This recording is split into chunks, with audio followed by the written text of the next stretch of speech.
Hi everyone, my name is Shadow Posers, and this is my very first video on this channel. Before we start, I'd like to say that, as you can probably tell, I am not a native English speaker. So please try your best not to pay attention to my accent or just me speaking nonsensical sometimes. And I, on the other hand, will do my best to sound at least bearable. So, without further ado, roll the intro.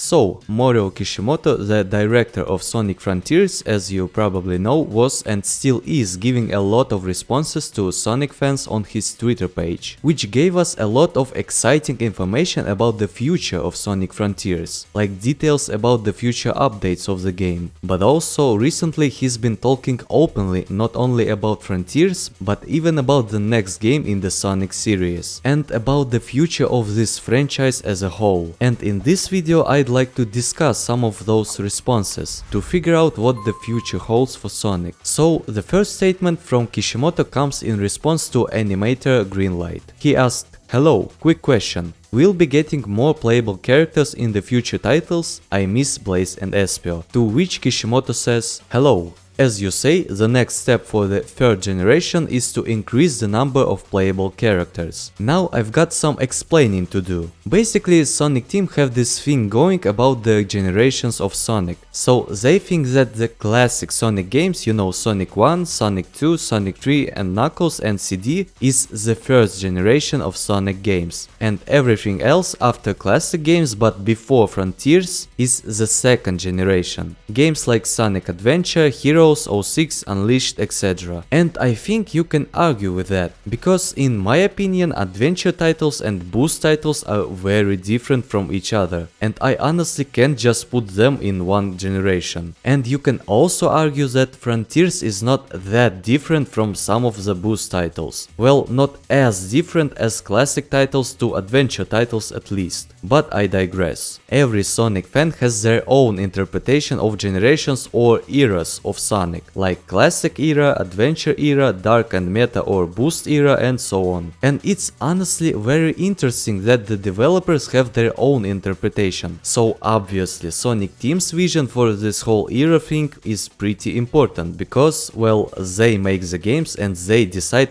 what those new titles will be like. And what I get from this whole third generation thing is that Sonic Team are trying to send us a message that basically says that big changes to this franchise are going to happen, and that Frontiers is just the beginning of those changes, and we should expect the next Sonic title to be even more different. For example, just like Kishimoto said, multiple playable characters. And this is very exciting news, because for the past 10 years or so we only had Sonic playable in the mainline titles, sometimes with some slight changes. Like, yeah, Sonic Forces had Avatar, but he plays just like Sonic with some weapons. Or classic Sonic. Basically the same Sonic gameplay but only in 2D and without boosting. You get the idea. And just like Kishimoto said, we are finally getting some actual new playable characters, which is very exciting. I've wanted Sonic Team to bring back more playable characters for so long.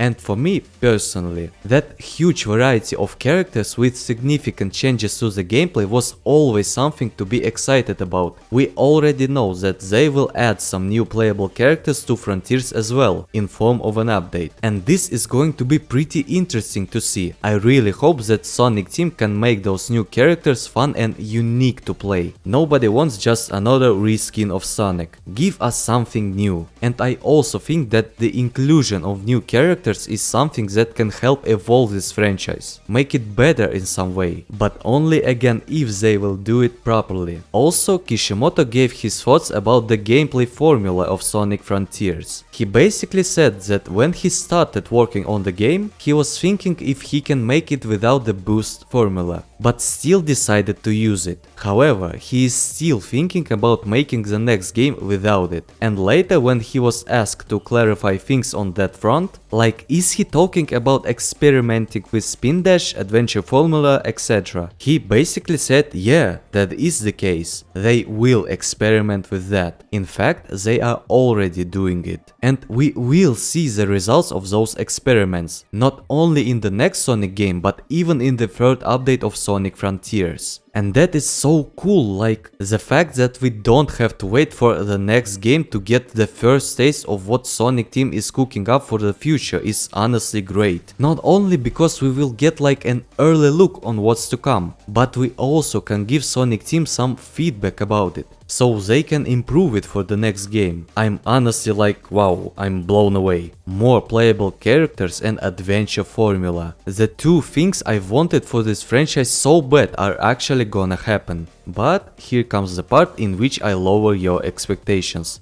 You see, there are two problems. First one is Sega. By that I mean Kishimoto can say whatever he wants on Twitter. He can even propose whatever ideas he wants to Sega. He can say that he wants to make a new Sonic game with all sorts of cool things like different playable characters, spin dash, etc. But Sega can be like, no, this is not the thing we want, so just go make another boost title with one playable character. And I'm not saying that this is definitely the way things will go. I'm just saying that this could happen. And the second problem is Sonic Team. I mean, yeah, Frontiers turned out pretty good. But you gotta remember that Frontiers is the first consistently good Sonic title made by Sonic Team in the past like 10 years or so. Anything could easily go wrong with Sonic Team. These guys know how to mess things up, alright? Again, I'm hoping for the best in regards to the future of Sonic games. All I'm saying is, you should take all those Kishimoto responses with a grain of salt. He can easily promise you to make the best Sonic game ever, but game development is pretty complicated and Sonic Team doesn't have the best track record. And because of that, the end result, meaning the next Sonic game, can disappoint you. But let's continue, because there's yet another statement from Morio Kishimoto that's pretty interesting. As you all know, Sonic Frontiers had a lot of reused assets and level themes from previous Sonic games. You know, Sky Sanctuary, Chemical Plant and Green Hill. For me and many others that was pretty annoying and disappointing, to see yet another Sonic game that panders to nostalgia. And Kishimoto actually responded to those people. He says, of course I want to create an original environment. However, in this game, meaning Frontiers, we had intention of providing an original environment in the open zone and an environment from previous games in the cyberspace in order to contrast them. However, after listening to everyone's opinions on this game, we've learned that they don't like the environments of previous games. And that's a pretty bold statement. I'm not sure if I fully believe that. Especially the part where he said that they had intention to bring back those levels again. Because if that was the case, I think they would probably try to make those levels look at least a little bit different. But as we all know, they just reuse the same models and textures from Sonic generations. Which to me kinda looked like something they had to do because of time constraints. Not exactly what they wanted to do, but that's just my opinion. I don't know how exactly things went down during the development. And also the way Kishimoto said that everyone hated those old levels is pretty weird. Because like, no, that wasn't the case. I think the general public, you know, people who were not sick and tired of nostalgia pandering again and again, actually enjoyed the inclusion of Green Hill, Chemical Plant, etc. And listen, I'm not dissing Kishimoto in any way. I'm just saying that the way he thinks about this whole nostalgia thing is kinda weird to me. But nonetheless, I'm very happy that now, just as he said, Sonic Team knows that people don't want to see reused old levels again, which means, hopefully, the next Sonic game will be completely original. And I think that's amazing. So, this is pretty much it for today's video. Thank you so much for watching. If you enjoyed the video, be sure to give it a thumbs up. And also, don't forget to write down some of your thoughts in the comment section down below. And subscribe to Shadow Poser's channel.